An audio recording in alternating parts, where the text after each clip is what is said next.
When you cross the southern border of Tuscany, you're gonna find yourself in Umbria. And in Umbria, there's a town called Norcia, which is known for its wild boar hunting, and as a byproduct, its butchering and its wild boar and pork sausages. And according to the PastaProject.com, their method for preserving meat and butchering is so famous that it's referred to around Italy as the Norcino method. And like almost all regional ingredients in Italy, it's only natural that it finds its way into a pasta dish. And thus you have pasta alla norcina, a sausage, wine, and cream-based pasta that is as good as it sounds. And although we don't have access to this special Norcino sausage, a good Italian sausage will do just fine. There's lots of ways to make it, a few variations, but I'm gonna make it the way I make it today. And if that sounds good with you, hit that like button, subscribe if you like these videos, and let's just jump right into it. Again, very simple dish. It only consists of a few ingredients, but it's coaxing flavor out of all of them, showing it love. That's what really makes a pasta like this really good. So what I have here is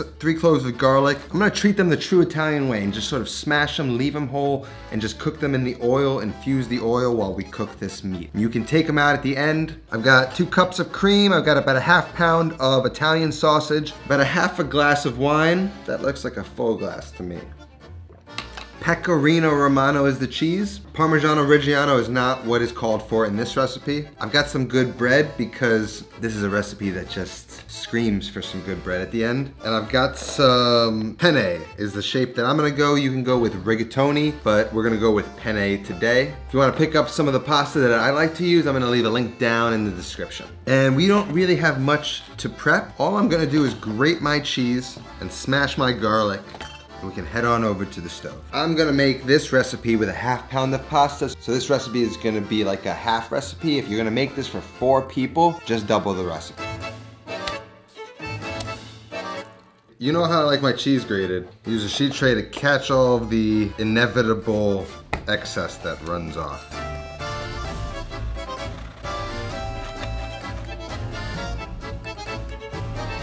Like snow.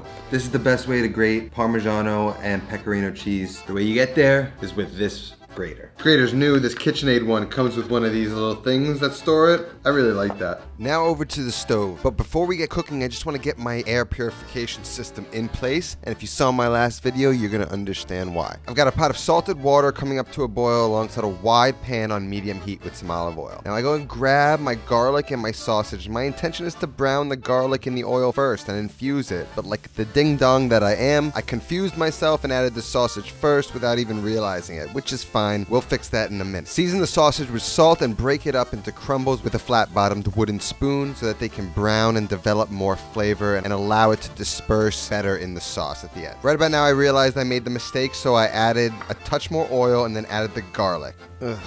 Why did you put that in front of the camera, Steve? Move it, please. Move it. Thank you.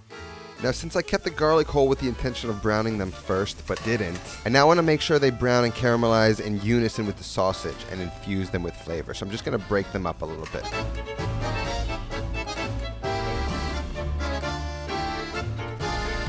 Once the meat is well browned and the garlic smells fragrant and is browned, you can remove the garlic.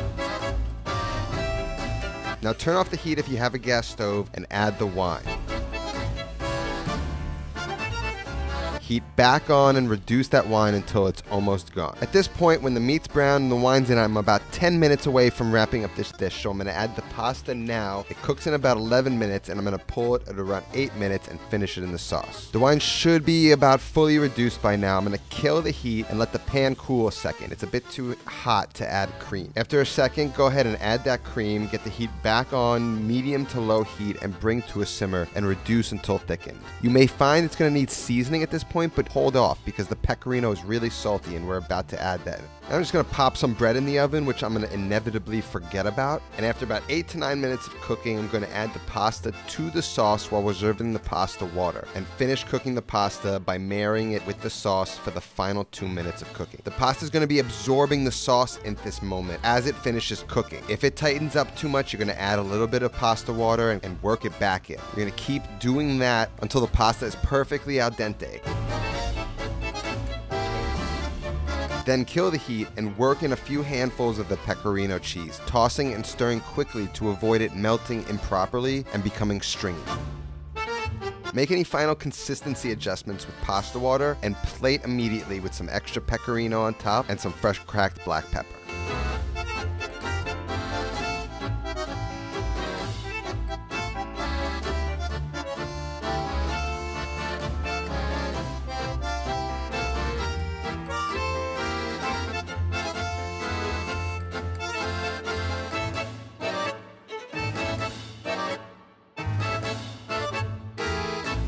We're talking really good stuff here, guys.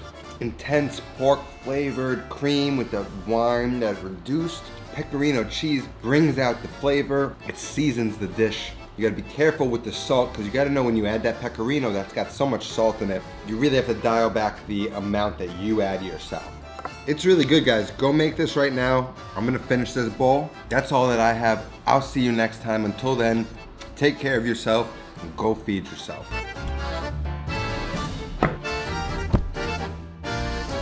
Ah, I forgot the bread.